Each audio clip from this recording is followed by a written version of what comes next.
आज के लेक्चर में हम लोग जो टॉपिक डिस्कस करेंगे वो है आईएलएस। आईएलएस क्या है? Identified least square. हम लोगों ने जो लास्ट टाइम टॉपिक किया था वो टॉपिक अगर आपको याद हो तो वो क्या था? वो था आइडेंटिफिकेशन प्रॉब्लम। आइडेंटिफिकेशन प्रॉब्लम में हमने ये मेजर किया था, बल्कि ये जो है उसका रिज़ल्ट ये आया था कि क्या जो इक्वेशन है हमारे पास, जो सिस्टम ऑफ इक्वेशन है उसमें हर इक्वेशन पे हमने दो कंडीशन लगाई थी आइडेंटिफिकेशन प्रॉब्लम की। आइडेंटिफिकेशन प्रॉब्लम की क्या थी? एक आइडेंटिफिकेशन जो प्रॉब्लम था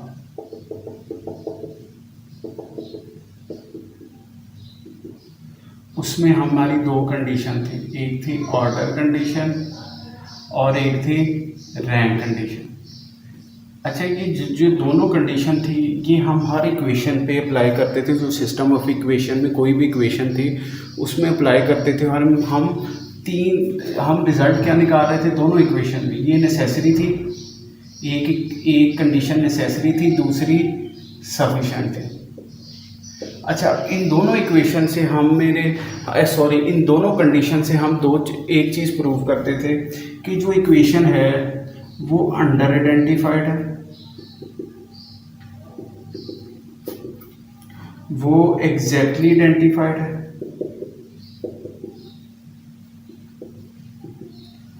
और वो जो है वो ओवर आइडेंटिफाइड है। ये मैंने आपको लास्ट लेक्चर में बताया था कैसे इसको हम देख सकते हैं। नहीं तो आप साइमल्टेनियस इक्वेशन वाली वीडियो देख लें, उसमें ये चीज़ें दी गई।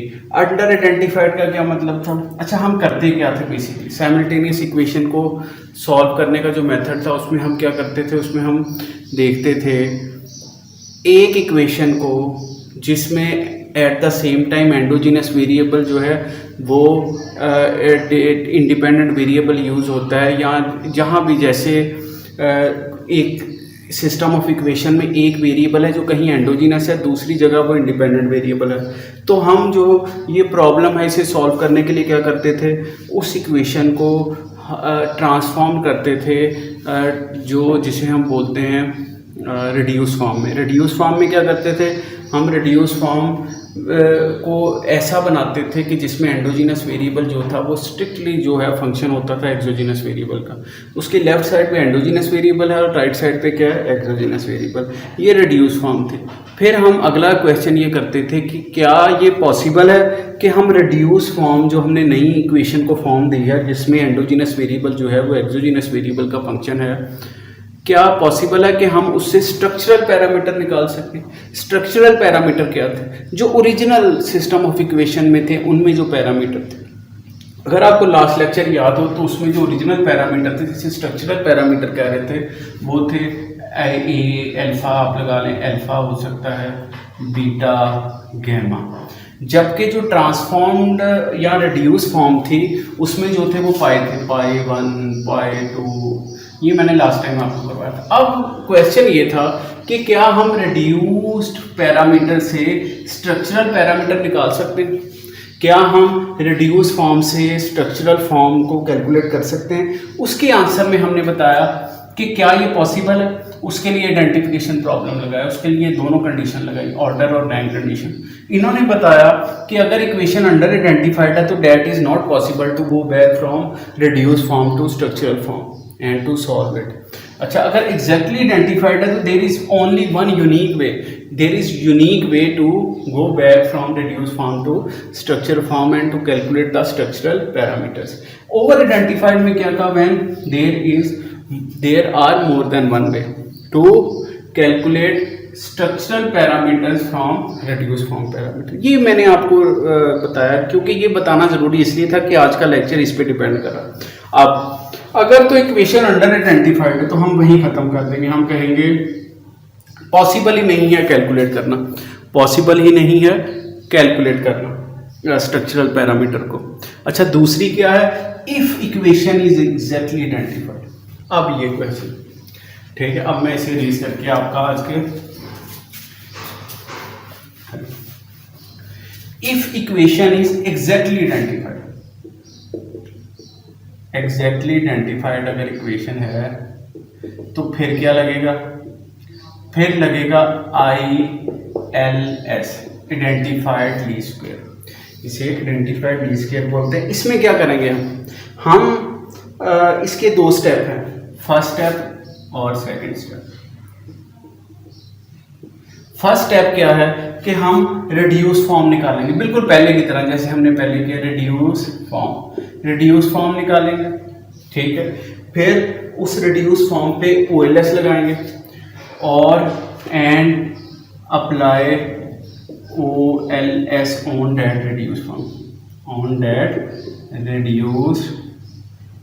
फॉर्म, अच्छा ये जो रिड्यूस फॉर्म पे OLS लगाएंगे तो हमारे पास क्या आ जाएगा, बेसिकली हमारे पास फिर आ जाएंगे पाइज, जो रिड्यूस फॉर्म के पैरामीटर हैं उनकी वैल्यूज आ जाएंगी, पाइज की वैल्यू हम कैलकुलेट कर लेंगे।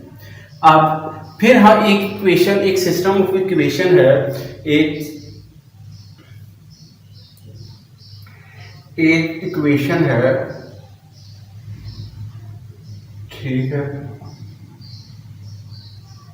उसे बोलते हैं system of coefficient relationship, system of coefficient relationship.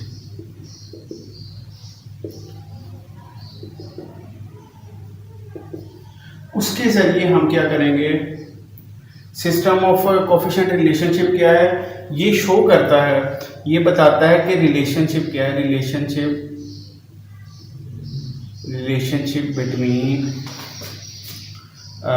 Between structural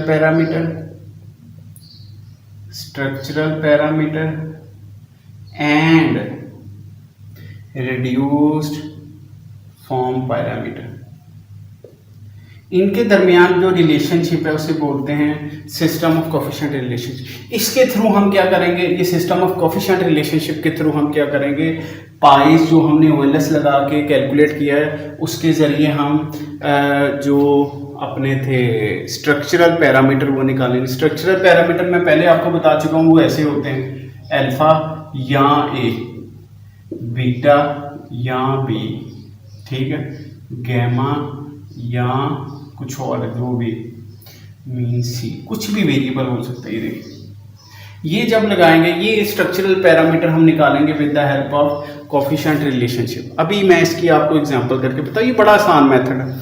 आसान मेथड क्या है, फॉर एग्जांपल मैं आपको थोड़ा सा रिपीट करवा, वैसे तो ये दोबारा कर रहा हूँ मैं, कि दोबारा मतलब कि करना पड़ेगा कि हम रिड्यूस फॉर्म कैसे निकालेंगे। पहले हम ये डिसाइड करते हैं। पहले फॉर एग्जांपल हमारे पास एक सिस्टम ऑफ इक्वेशन है, D is equal to A0 plus A1P plus A2Y plus μ1, ठीक है जी। और दूसरा है S, डिमांड का है और S है B0 plus β1P plus β2W plus μ2, ठीक है। और तीसरी इक्वेशन है D is equal to S, ठीक है। हमारे पास एंडोजीनस वेरिएबल जो हैं, जो एंडोजीनस वेरिएबल हैं और जो एक्सोजीनस वेरिएबल हैं, एंडोजीनस वेरिएबल और एंडोजीनस वेरिएबल कौन से हैं, D है, S है और P है। मैंने आपको लास्ट टाइम लेक्चर में बताया था क्यों। और एक्सोजीनस क्या है, W और Y, ठीक है जी। अब हम इसे सॉल्व करते हैं, क्योंकि हमने रिड्यूस फॉर्म निकालने के लिए मैंने लास्ट टाइम बताया था हम इसे सॉल्व करेंगे। हमारी ये कंडीशन कहती है D is equal to S, तो इसका मतलब D S के इक्वल है। अगर लेफ्ट हैंड साइड इक्वल है तो राइट हैंड साइड भी क्या होगी, इक्वल होगी।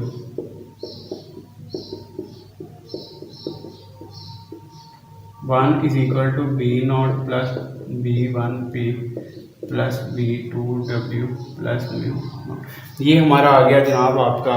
इससे हम कैलकुलेट करते जाएंगे तो हमारे पास P आएगा। ये मैं सॉल्व नहीं कर रहा, ये आप खुद सॉल्व कीजिएगा, इसकी एक्सरसाइज कीजिएगा for the calculation of P। क्या P एक तरफ लेके आएंगे तो हमारे पास भला क्या आएगा, हमारे पास आएगा A0 minus B1 over B1 minus A1 plus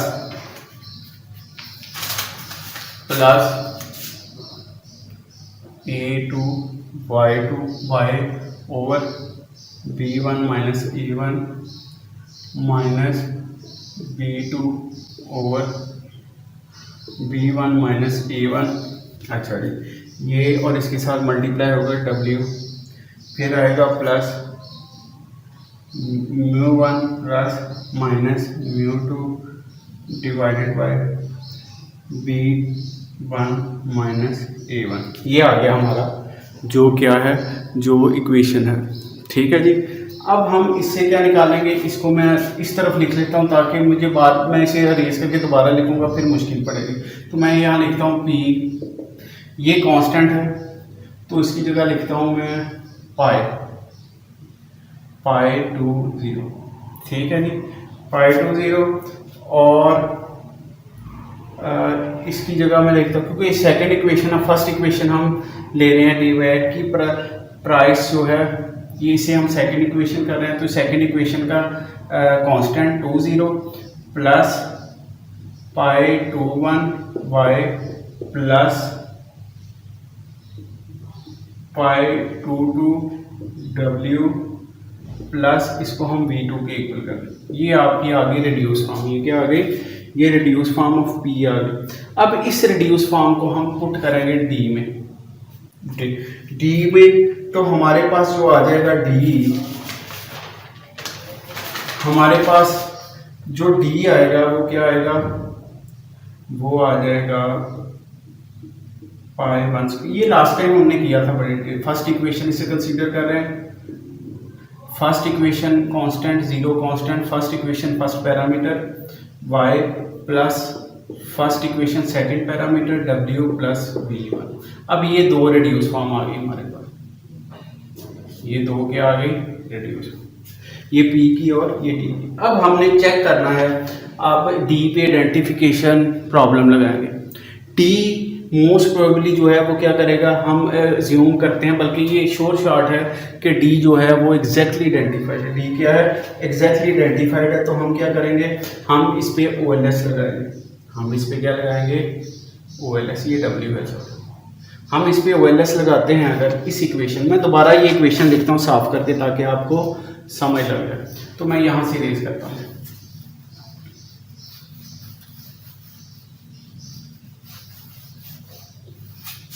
ये ऊपर इसका टाइटल लिखते हैं हम ILS। ठीक है, तो ये इक्वेशन को मैं यहाँ लिखता हूँ D पाई 10 plus pi 11 y plus pi 12 W plus V1। ये हमारी इक्वेशन आ गई भाई, जिसको हम सॉल्व करने लगे। अब हम इस पे OLS लगाते हैं। मेरे पास फर्ज करें मैं यहाँ एक, आप इसके लिए ना किड्सोनियस की बुक है, मैं बच्चों के साथ शेयर भी करूँगा।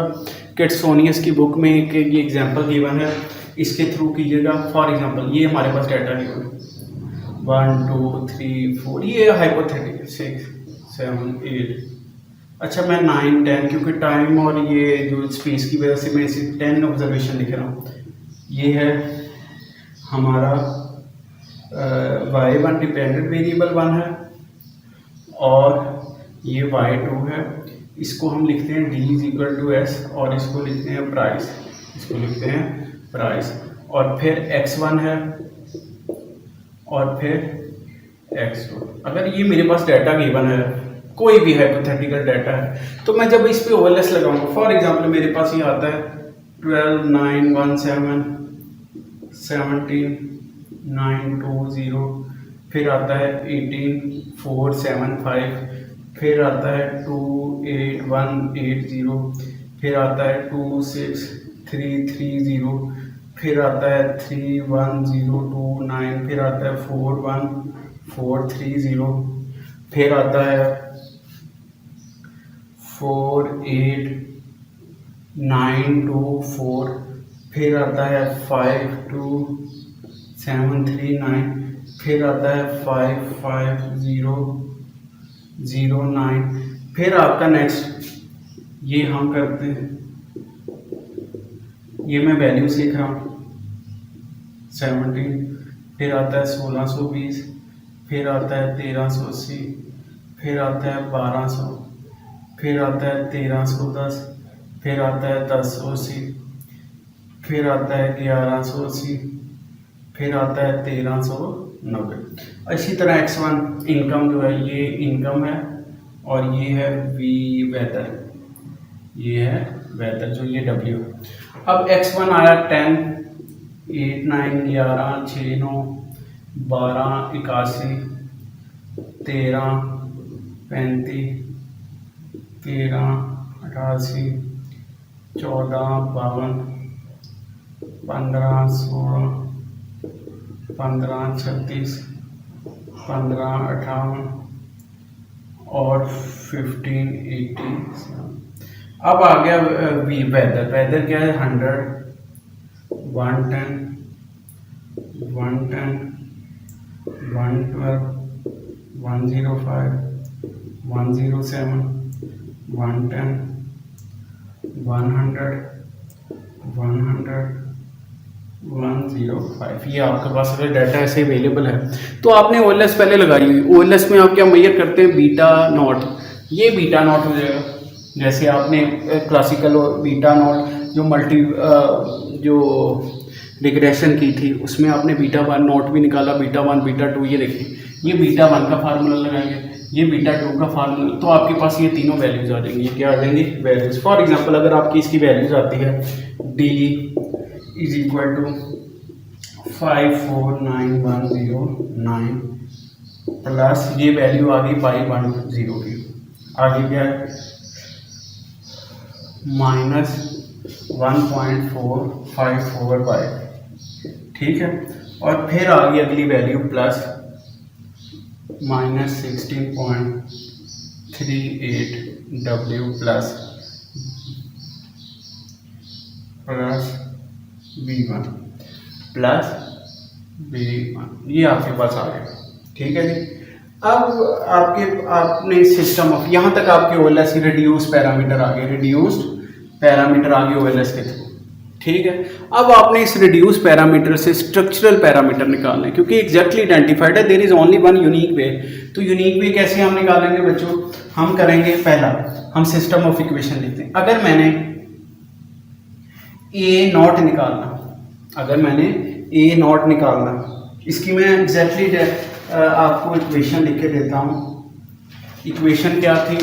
मैंने जहाँ से डिमांड स्टार्ट की थी, आपको अगर याद हो स्ट्रक्चरल इक्वेशन भला क्या थी? स्ट्रक्चरल इक्वेशन थी बच्चों, स्ट्रक्चरल इक्वेशन थी D is equal to A naught plus A1P plus A2Y plus mu.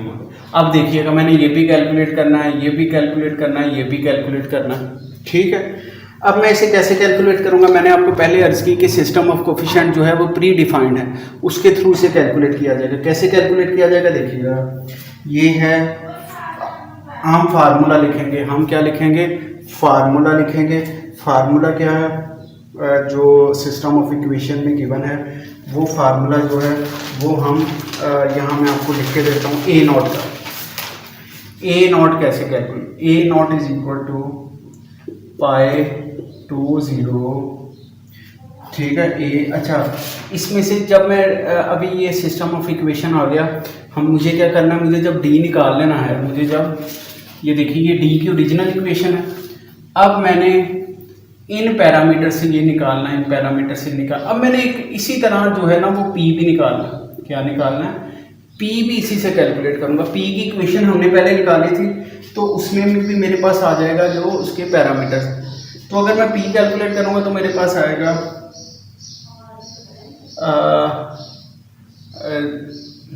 P calculate करूँगा। वैसे मैं ना आपको डायरेक्ट D भी लिखता हूँ, ये P है, सॉरी ये P है, और D जो कैलकुलेट होगा वो कौन सा D, सॉरी यहाँ से थोड़ी सी मिस्टेक होगी, ये P का था। D जो कैलकुलेट होगा वो होगा -108.849 प्लस 77.47 Y प्लस 325.15 W। ठीक है जी, ये D आ गया, प्लस B1 और ये था B2, क्योंकि ये P है। तो हमारे पास P के रिड्यूस कोफिशिएंट भी आ गए, D के रिड्यूस कोफिशिएंट भी आ गए। अब हमने जो डी की ओरिजिनल इक्वेशन है उसमें से अगर पैरामीटर निकालने हो तो हम इसके फार्मूला लिख देते हैं। हम इसका क्या लिखेंगे, हम इसका फार्मूला लिख देते हैं। ठीक है, फार्मूला क्या है देखिए, ए नॉट अगर कैलकुलेट करना है ये वाला तो मैं लिखूँगा पाई 20 पाई कौन सा है, अब आपको मैं बता दूं पाई 20 ये है, मैंने आपको पी का बताया था, ये पाई 20। ठीक है जी, ये पी है और मेरे से थोड़ी सी मिस्टेक हो गई है, मैं रिपीट कर रहा हूँ। जो मैं डी का कह रहा था ये पी का निकला है और ये डी का, मतलब अगर मैं इसे करूँ तो इस इक्वेशन से मैंने ये कैलकुलेट किया। ठीक है, OLS लगा के। तो P की जो इक्वेशन थी रिड्यूस फॉर्म ये वो ये है, उसके पैरामीटर ये आ गए। अब मैं इसके फार्मूला लिखने लगा हूँ system of coefficient. System of coefficient लिखूंगा, देखिएगा ए not is equal to pi 20 पाई 10 जिसकी वैल्यू मैं कैलकुलेट कर चुका हूँ, divided by pi 20 minus pi 12 over पाई 2। ये आपका आ गया ए नॉट। ये सिस्टम ऑफ इक्वेशन लिखा, ए नॉट ऐसे कैलकुलेट कर लो। अब मैं बीटा नॉट, बी नॉट, ए जो पैरामीटर थे वो डिमांड के थे, बी जो पैरामीटर थे वो प्राइस के थे। बी नॉट निकालूंगा, अगर मैं बी नॉट निकालता हूँ तो बी नॉट क्या आएगा, बी नॉट आएगा पाई 20 पाई 10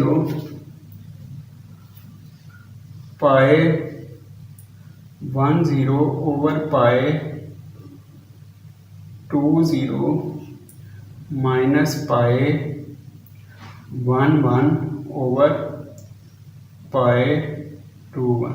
ये मेरा फार्मूला आ गया किसका, ये मेरा फार्मूला आ गया बीटा नॉट का। ये 10 है, फिर मैं लिखता हूँ, ये मेरा ख्याल ठीक नहीं लिखा, 10 है और ये 20। ठीक है, फर्स्ट इक्वेशन का कांस्टेंट जो पहला है, ये सेकंड इक्वेशन का कांस्टेंट। फर्स्ट इक्वेशन का फर्स्ट पैरामीटर, हमारी फर्स्ट इक्वेशन ये कौन सी, यहाँ कौन सी है, डिमांड वाली, और सेकंड इक्वेशन कौन सी है, प्राइस वाली। ये सेकंड इक्वेशन है और ये फर्स्ट इक्वेशन है। ठीक है, याद रखिएगा। तो ये यहाँ क्या है, ये पाई 10 है, ये पाई 11 है, ये पाई 12 है। ठीक है जी, अब हम नेक्स्ट चलते हैं बाकी कोएफिशिएंट। मैं इसे रेज कर रहा हूँ, फिर मैं इसे दोबारा रिपीट करूँगा आपकी आसानी के लिए। ठीक, अब बीटा ए नॉट भी आ गया, बीटा 1 भी आ गया, बीटा नॉट भी आ गया। अब मैं A1 लिखता हूँ। A1 क्या है, पाई 12 ओवर पाई 2।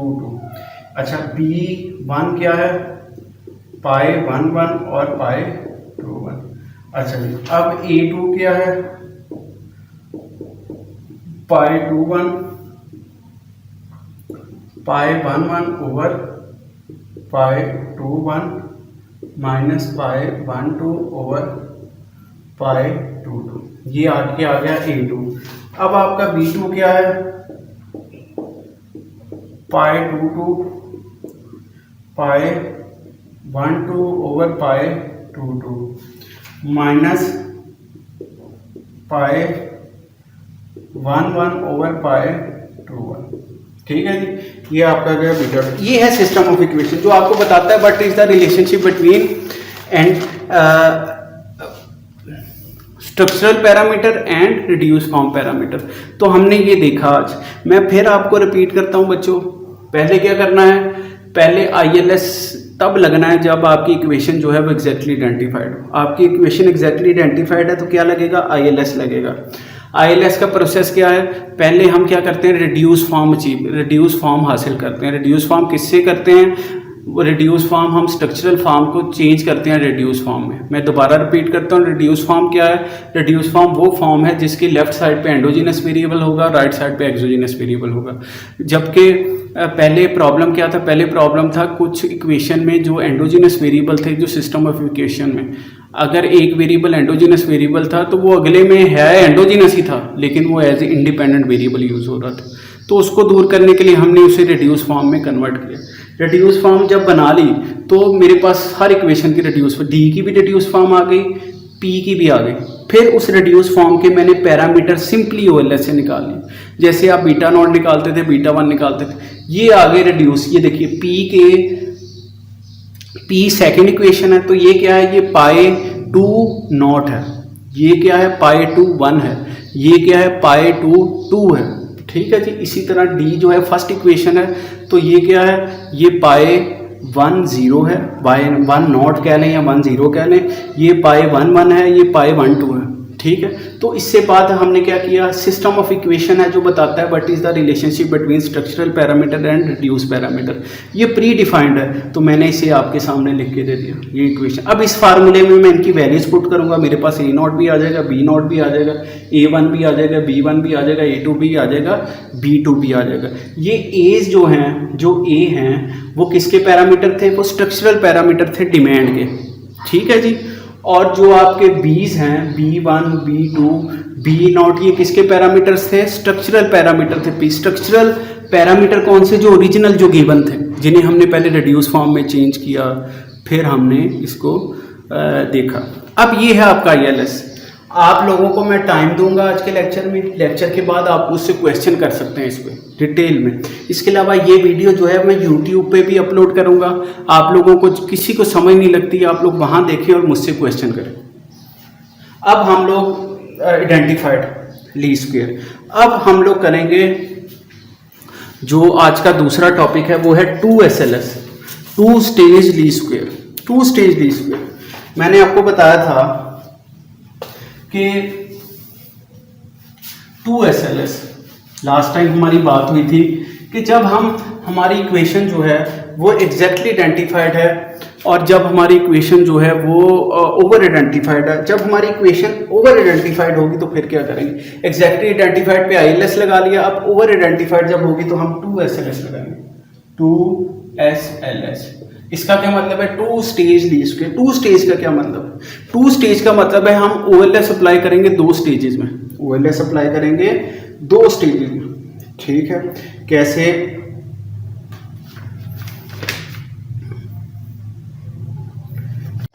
अब हम 2SLS की बात जब करते हैं, हम कहते हैं फर्ज करें एक इक्वेशन है जो yi है, जो क्या है yi फंक्शन है, yi फंक्शन है एंडोजिनस वेरिएबल का भी और एक्सोजिनस वेरिएबल का भी। एंडोजिनस वेरिएबल सारे y है, ठीक है।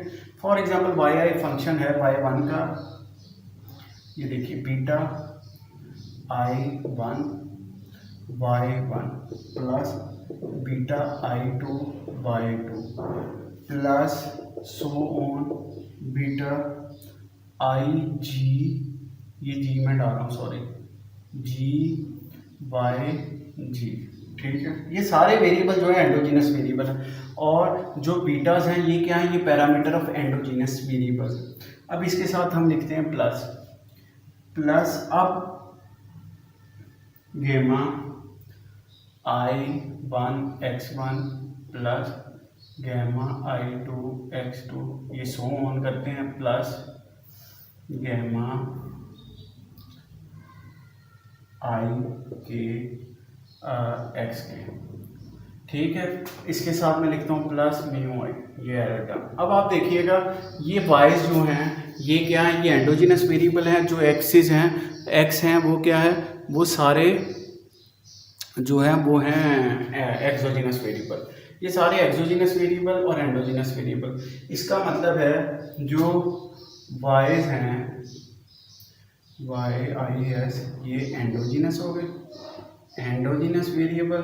जो XIS हैं वो एक्सोजिनस हो गए, और जो बीटाज हैं वो क्या हो गए, कोफिशिएंट ऑफ एंडोजिनस हो गए, और जो आपके गैमाज हैं ये क्या हो गए, कोफिशिएंट ऑफ एक्सोजिनस, ये कोफिशिएंट ऑफ एक्सोजिनस हो गए।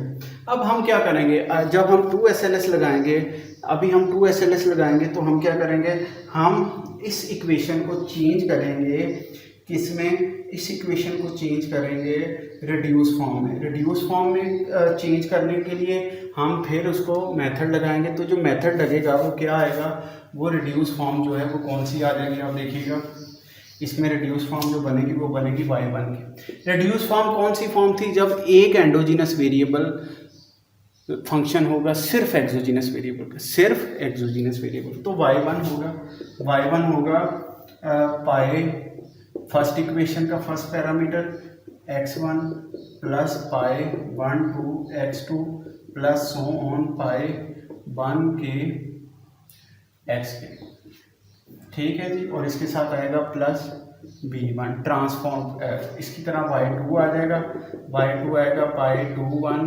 x1 प्लस पाई 2 2 x2, और ये आएगा सो ऑन पाई 2 के x के प्लस b2, ये नीचे सो ऑन चलता जाएगा, so on so on so on. y कहाँ तक जा रहा है देखिएगा, y यहाँ से लेकर कहाँ तक जा रहा है, g तक जा रहा है, तो हमारा ये क्या आएगा yg जो फंक्शन होगा वो किसका फंक्शन होगा, पाई g1 x1 plus pi g2 pi g2 x2 plus so on pi g के x के प्लस vg।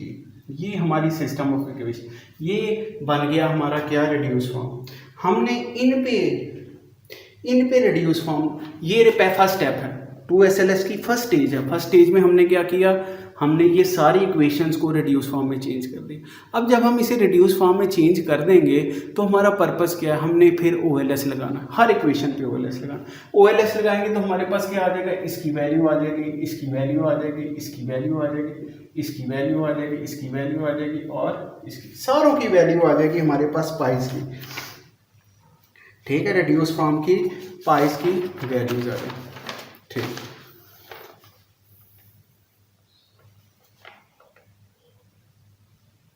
अब हमें ILS की तरह ज़रूरत नहीं है कि हमें कोफिशिएंट ऑफ रिलेशनशिप, जो रिलेशनशिप ऑफ कोफिशिएंट है उसे मैयर पता होना चाहिए।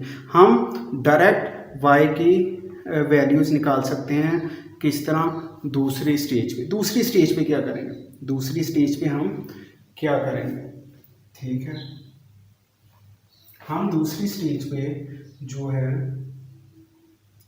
वो इसको ऐसे अरेज करना, ऐसे मैं इसे अरेज कर देता हूँ। ये जो मैंने रिड्यूस फॉर्म बनाया, मैंने इससे क्या किया, मैंने फर्स्ट स्टेज पे पाइज ले लिए, क्या ले लिए, पाइज निकाल लिए, पाइज निकाल लिए। अब मैं क्या करूँगा, मैं देखिएगा यहाँ सेकंड स्टेज में बच्चों, मैं यहाँ y को सब्सटीट्यूट करूँगा, किसमें, इसमें y को सब्सटीट्यूट करूँगा इसमें, देखिएगा मैं सब्सटीट्यूट करूँगा, मैं yi is equal to bi1, ठीक है। y की जगह क्या मैं पुट करूँगा, आपको पता है कि हर इंडोजिनस वेरिएबल, जो हर वेरिएबल है उसका एक पार्ट होता है। फॉर एग्जांपल अगर मैं y1 लिखता हूँ, y1 का एक पार्ट है जो इसका एग्जैक्ट पार्ट है, जिसे हम एस्टिमेटेड पार्ट कहते हैं। दूसरा पार्ट है जिसे हम बोलते हैं रैंडम पार्ट, जिसे हम क्या बोलते हैं, रैंडम पार्ट। तो उसको हम क्या लिख सकते हैं, v1 लिख सकते हैं, ठीक है। y1 y had plus v1। अब ये है हमारी, जिसको हम कहाँ पुट करेंगे, इस y की जगह पुट करेंगे, इस y की जगह पुट करेंगे। तो हमारा क्या आएगा, y1 एस्टिमेटेड प्लस v1, इसकी जगह हम पुट करेंगे ये। फिर आएगा bi2, तो इसकी जगह क्या पुट करेंगे, y2 प्लस v2, इसकी जगह पुट करेंगे। फिर इसे सो ऑन करते जाएंगे, तो ये क्या करेंगे, big, तो यहाँ पुट करेंगे yg प्लस vg, ये पुट करेंगे। फिर प्लस, फिर बाकी ये सारी इक्वेशन का पार्ट वैसे ही आ जाएगा, बाकी इक्वेशन का पार्ट क्या आएगा, वैसे ही आ जाएगा। कैसे आएगा, plus i1 x1 plus i2 x2, इसे ऐसे करते जाएंगे, प्लस सोन चलते जाएगा। इसके क्या हमने लिखा था, ये गैमा i के और x के, ये प्लस, ठीक है। तो हमारे पास ये एंड पे क्या आ जाएगा, प्लस vi, ठीक है। तो हम इसको पुट करेंगे, जब हम इसे रीअरेंज करेंगे, जब हम इस पूरी इक्वेशन को रीअरेंज करेंगे तो ये ऐसे आएगा, देखिएगा। ये सारे एरर टर्म जो है ना, ये सारे एरर टर्म, ये जो इसके साथ एरर टर्म है, ये इसके साथ एरर, ये हम मिला देंगे किसके साथ, जाके इसके साथ मिला देंगे। इसके साथ मिला देंगे तो जो बचेगा जो इसे रीअरेंज करेंगे, ये आप लोग खुद करेंगे रीअरेंज और फिर मुझे बताएंगे आपको समझ लगी।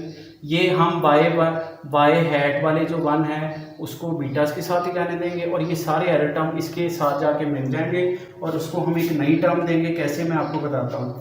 इसकी जो फाइनल इक्वेशन बनेगी वो क्या बनेगी, bi1y1 है प्लस bi2y2 है, इसको एरर करेंगे bigyg प्लस, एक मिनट ऑन हो जाए। अच्छा, जब हम इसे रीअरेंज कर रहे हैं, ये हम इसे कैलकुलेट कर रहे हैं, देखिएगा yg आ गया प्लस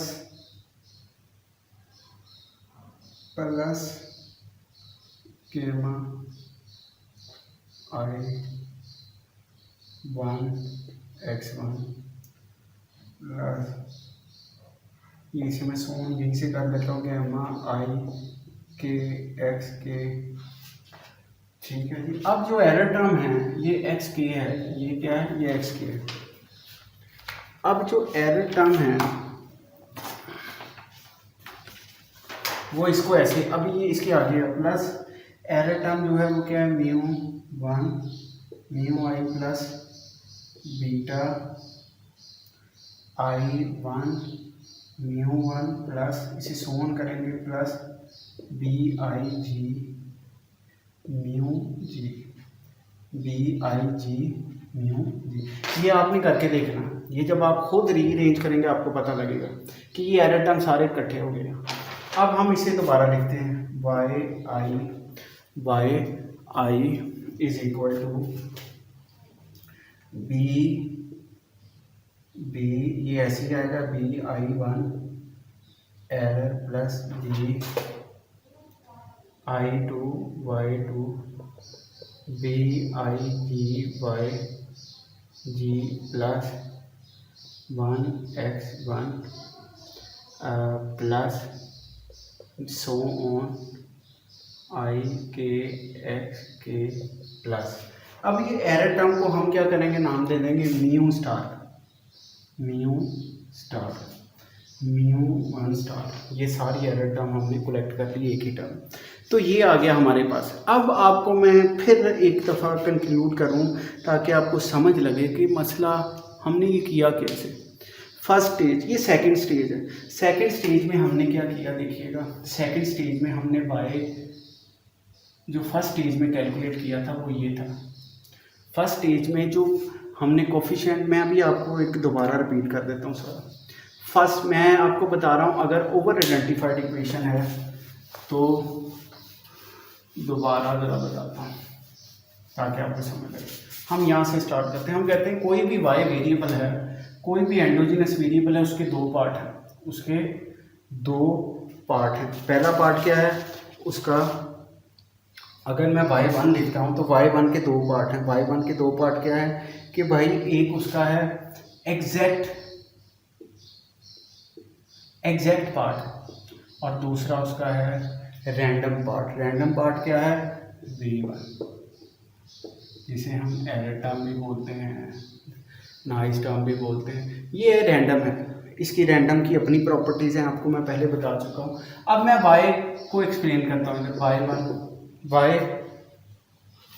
ये y हैट जो है ये क्या है, ये हमने नीचे लिखा था। हमने लिखा था y हैट जो है वो इक्वल है पाई i1 x1 प्लस पाई i2 x2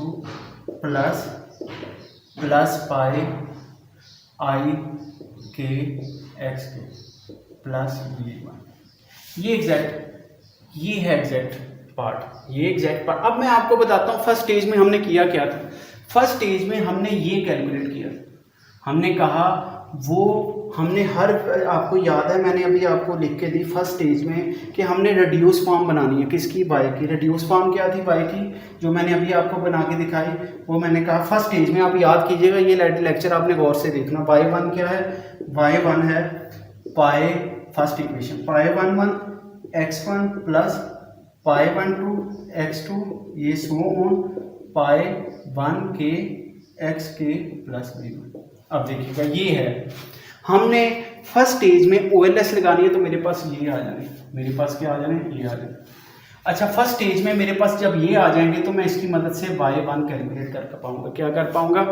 ये y जो है वो क्या कर पाऊंगा? कैलकुलेट कर पाऊंगा। ठीक है, ये जब मेरे पास पोर्शन आ जाएगा कैलकुलेट करने वाला, तो इसको मैं सेकंड स्टेज में जो हमारी इक्वेशन आई उसमें पुट करूंगा। ये फर्स्ट स्टेज है, ये क्या है? First stage. सेकंड स्टेज में मैं इनकी थ्रू जो क्या करूंगा, सेकंड स्टेज में मैं ये पुट कर रहा हूँ। आपको मैंने बताया कि सेकंड स्टेज में अभी आपको ध्यान रखिएगा, ये फर्स्ट स्टेज कंप्लीट होगी। फर्स्ट स्टेज में मैं ये चीज़ें कैलकुलेट कर सकता हूँ, इसकी वैल्यू कैलकुलेट कर सकता हूँ। इसका मतलब है ये मैं कैलकुलेट कर सकता हूँ फर्स्ट स्टेज। अब मैं सेकंड स्टेज में जो ओरिजिनल इक्वेशन है उसमें किसको पुट कर रहा हूँ? इनको। देखिएगा, मैं सेकंड स्टेज की ओरिजिनल इक्वेशन लिख रहा हूँ। सेकंड स्टेज की ओरिजिनल इक्वेशन इसलिए लिख रहा हूँ ताकि आपको अच्छी तरह समझ लग जाए। अब सेकंड स्टेज की ओरिजिनल इक्वेशन क्या है? सेकंड स्टेज की ओरिजिनल इक्वेशन, अच्छा, जो ओरिजिनल इक्वेशन है सेकंड स्टेज पे उसको मैं लिखने लगा हूँ। मैंने आपको यहाँ बताया कि वो कैसे लिखते हैं। वो लिखना थे y is equal to bi1y1 plus bi, मैं दोबारा कर रहा हूँ ये आपके लिए ताकि आपको समझ लगे, प्लस ये सो वन है बीच में, ये क्या है? ये बीच में so one plus gamma i1 x1 plus इसे सो वन गैमा i के x के इसे म्यू, ये मैंने लिख लिया म्यू, ये ओरिजिनल इक्वेशन। ठीक है जी। अब जब इसे सॉल्व किया, इसमें मैंने कैसे सॉल्व किया? अब मैंने इस y की जगह ये पुट किया। इस y की जगह क्या पुट किया? bi1, y की जगह मैं ये पुट कर रहा हूँ y स्टार और y हैट 1 प्लस bi। इसकी जगह मैंने क्या पुट किया? bi, ये सोन जा रहा है, ये क्या जा रहा है? सोन। इसकी जगह मैंने क्या पुट किया? big, y की जगह मैंने क्या पुट किया? yg हैट प्लस bg, ये पुट किया। अब आगे ऐसे लिख लिया, आगे क्या लिख लिया? ऐसे लिख,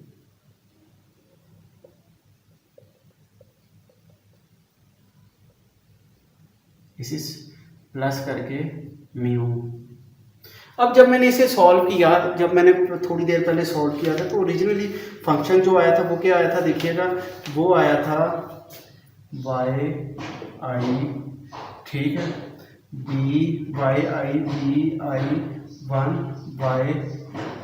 y1 हैट प्लस इसे सोन करके मैं लिखता हूँ big है g plus gamma i 1 x1, इसे फिर प्लस सो ऑन करके मैं आगे लिखूँगा गैमा i के x के प्लस म्यू आई स्टार। ये इक्वेशन मैंने एंड पे लिखी थी। ये फर्स्ट स्टेज है, तो ये कौन सी स्टेज है? ये सेकंड स्टेज। अब देखिएगा, फर्स्ट स्टेज पे मैंने क्या किया? फर्स्ट स्टेज पे ये प्रूव किया कि ये ऐसे, ये आपने फर्स्ट लेक्चर में पढ़ा इकोनोमेट्रिक्स में कि पाई जो है, जो एंडोजिनस वेरिएबल, उसके दो पार्ट होते हैं, ये वाले। अब यहाँ जब मैं देखता हूँ तो मैंने क्या किया? मैंने बाय इसका रैंडम, इसका जो एग्जैक्ट पार्ट है वो कैलकुलेट किया जा सकता है। एग्जैक्ट पार्ट क्या किया जा सकता है? कैलकुलेट किया जा सकता है। जबकि रैंडम पार्ट कहाँ आके शिफ्ट हो गया? यहाँ आके मर्ज हो गया। तो सेकेंड स्टेज में मैं क्या करूँगा? फर्स्ट स्टेज में मैं y1 की वैल्यू निकाल सकता हूँ, y1 एस्टिमेटेड वैल्यू निकाल सकता हूँ। एज ए इंस्ट्रूमेंट वेरिएबल मैंने ये ले लिया। अब मैंने यहाँ आके यूज़ किया, इसको यहाँ पुट कर दिया। अब देखिए मेरे पास क्या आ सकता है। मेरे पास जब ये वैल्यूज़ होंगी, y1 की होगी, इसकी y है 1 हैट है, y2 हैट है, y g हैट, x1 की ऑलरेडी गिवन है, तो मैं बड़े आराम से इस पे OLS लगा के क्या निकाल सकता हूँ? OLS निकाल के मैं बीटाज बीज भी निकाल सकता हूँ और गैमाज भी निकाल सकता हूँ। तो हमने देखा कि हम यहाँ से गैमाज निकाल सकते हैं, यहाँ से बीटाज निकाल सकते हैं। सेकंड इक्वेशन सेकंड स्टेज पे। अब मैं दोबारा रिपीट कर रहा हूँ ताकि आपके लिए आसानी हो जाए। फर्स्ट स्टेज पे हमने क्या किया? फर्स्ट स्टेज में हमने एस्टिमेटेड पार्ट निकाल सकते हैं क्योंकि हमारे पास रिड्यूस फॉर्म है। रिड्यूस फॉर्म का ये जो हिस्सा है जो यहाँ से लेकर यहाँ तक है, ये y एस्टिमेटेड है। क्या है? y estimated. अगर फर्स्ट इक्वेशन है तो y1 एस्टिमेटेड है, अगर सेकंड इक्वेशन है तो y2 एस्टिमेटेड। तो हमारे पास अगर ये पाइज आ जाते हैं OLS लगाने से तो हम ये निकाल सकते हैं बड़े आराम से। ये वैल्यू आ जाएगी, इस वैल्यू को हम यहाँ पुट कर देंगे इसकी जगह।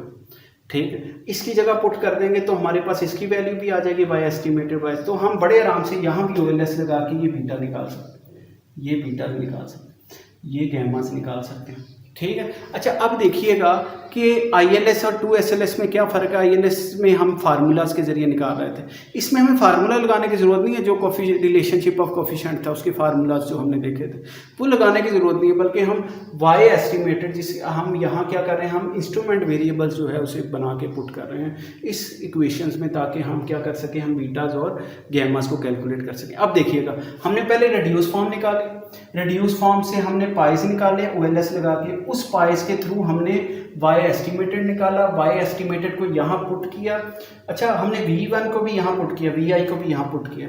वो एरर टर्म है, वो रैंडम है, वो रैंडम कहाँ चलेगी, वो इस रैंडम में चलेगी, वो इस कांस्टेंट में चलेगी। जब हम ये सारा कुछ निकालेंगे तो हमारे पास जब हम वाई एस्टिमेटेड ये as a endogenous variable as a exogenous variable आ गया एग्जैक्टली जो निकल, हमारे पास वैल्यूज़ गिवन है, तो हम इसके थ्रू क्या निकाल लेंगे, ये बीटाज निकाल लेंगे, ये बीटाज निकाल लेंगे, ये बीटा। अच्छा, इसके फार्मूला सेम होंगे, जो हमने OLS में फार्मूलाज किए थे वो फार्मूला सेम है, बस क्या फ़र्क है, फर्स्ट स्टेज का फ़र्क है, सेकंड स्टेज का फ़र्क है। ठीक है, हमने फर्स्ट स्टेज में जो है वो क्या किया, वो एरर टर्म रिड्यूस फॉर्म निकाली, फिर उस रिड्यूस फॉर्म, फिर हमने क्या किया, पहले रिड्यूस फॉर्म थी, फिर सेकंड स्टेज में ये जो फॉर्म है जिसमें हमने ये निकाला है वाई एस्टिमेटेड प्लस V जो है एग्जैक्ट प्लस रैंडम पार्ट को पुट किया और ये इक्वेशन निकाली, इसे बोलते हैं ट्रांसफॉर्म्ड इक्वेशन। अब हमने दो जगह OLS जो है अप्लाई किया, पहले इस रिड्यूस फॉर्म पे किया, ठीक है जी, फिर हमने इस ट्रांसफॉर्म्ड इक्वेशन पे भी अप्लाई किया, इस ट्रांसफॉर्म्ड इक्वेशन में ये जो आप देख रहे हैं, और इसमें हमारे बीटाज आ जाएंगे जो क्या है, स्ट्रक्चरल कोफिशिएंट है। इसका मतलब है हम 2SLS में स्ट्रक्चरल पैरामीटर निकाल सकते हैं, किसके थ्रू, रिड्यूस फॉर्म से हम अपना एस्टिमेटेड पार्ट निकालेंगे, एस्टिमेटेड पार्ट के थ्रू हम यहाँ क्या निकाल लेंगे, हम स्ट्रक्चरल कोफिशिएंट निकालेंगे। ठीक है जी। अच्छा, एक बात ये होगी। दूसरी बात जो थोड़ा सा इसकी प्रॉपर्टीज़ की बात है जो हम डिस्कस करेंगे कि टू स्टेज लीस्ट स्क्वायर के जो कोफिशिएंट है और ILS के कोफिशिएंट है, इनकी अजम्पशन जो है वो क्या है। पहली अजम्पशन ILS की अजम्पशन है कि स्ट्रक्चरल इक्वेशन जो है वो एग्जैक्टली आइडेंटिफाइड होनी चाहिए। ठीक है, जो इसका एरर टर्म है जिसे V बोलते हैं, उसकी वही प्रॉपर्टीज़ होनी चाहिए। क्या, इसका ज़ीरो मीन होना चाहिए, इसे रैंडम होना चाहिए। ठीक है, इसका जो है वेरिएंस जो है वो कांस्टेंट होना चाहिए, जो इसकी सीरियल इंडिपेंडेंसी होनी चाहिए, नॉर्मल डिस्ट्रीब्यूटेड होना चाहिए V को। तो V और एक्सोजिनस वेरिएबल के दरमियान कोई भी रिलेशनशिप, को रिलेशन नहीं होना चाहिए, या रिलेशनशिप नहीं होना चाहिए। इसका मतलब है V और एक्सोजिनस वेरिएबल्स के दरमियान कोई रिलेशनशिप ना हो, मल्टी कोलिनियरिटी ना हो। ये है अजम्पशन जो किसकी है, रिड्यूस फॉर्म मेथड की, जो हमारा क्या है ILS का। ठीक है जी। अब टू स्टेज की हम बात करते हैं। टू स्टेज की अजम्पशन क्या है। अजम्पशन ये है कि भाई जो डिस्टर्बेंस टर्म है, जो म्यू है स्ट्रक्चरल इक्वेशन की, उसकी अजम्पशन क्या होनी चाहिए, उसका ज़ीरो मीन होना चाहिए, कांस्टेंट वेरिएंस होना चाहिए, ज़ीरो कोवेरिएंस होना चाहिए। ठीक है, जो ओरिजिनल इक्वेशन है, और जो error term of reduce form है जो V1 है, उसे भी सेटिस्फाई करना चाहिए इन्हीं प्रॉपर्टीज़ को। क्या क्या, मीन ज़ीरो होना चाहिए, कांस्टेंट वेरिएंस होना चाहिए, और जो है एक्सोजिनस वेरिएबल और इसके दरमियान, एरर टर्म के दरमियान कोई भी रिलेशनशिप नहीं होना चाहिए, मल्टी कोलिनियरिटी नहीं होना चाहिए। ठीक है, मॉडल करेक्ट होना चाहिए, करेक्टली उसको जो है स्पेसिफाइड होना चाहिए, सैंपल लार्ज होना चाहिए, नंबर ऑफ ऑब्जर्वेशन ज़्यादा होनी चाहिए, किससे, आपकी जो है नंबर ऑफ एक्सोजिनस वेरिएबल से। ठीक है, आगे मल्टी कोलिनियरिटी नहीं होनी चाहिए, ये बात मैं आपको पहले बता चुका। तो ये अजम्पशन है मैंने आपको बताई ILS की और 2SLS की। उम्मीद है आपको इस लेक्चर की समझ आई होगी। OLS 2SLS के दो स्टेजेस पे हैं।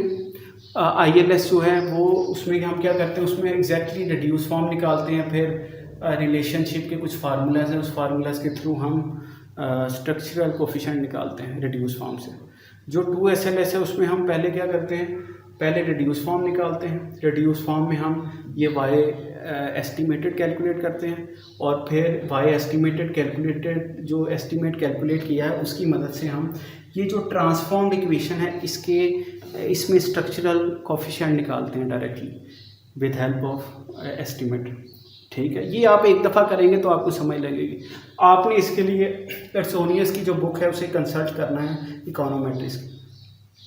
इसके अलावा अगर आपको कोई भी क्वेश्चन हो तो आप ज़रूर पूछिएगा। मैं ये वीडियो जो है वो यूट्यूब पे जो है अपलोड कर दूंगा ताकि आप लोग इसे बार बार देख लें और आपके दिमाग में अगर कोई क्वेश्चन है तो वो अरेंज करें। लेकिन मैं आपको रिक्वेस्ट कर रहा हूँ कि ये वीडियो पूरी देखिएगा, क्योंकि अक्सर औकात कोई चीज़ स्किप हो जाती है जो बाद में याद आती है और मैं बाद में उसे इससे मिलाने की कोशिश करता हूँ। Thank you ji.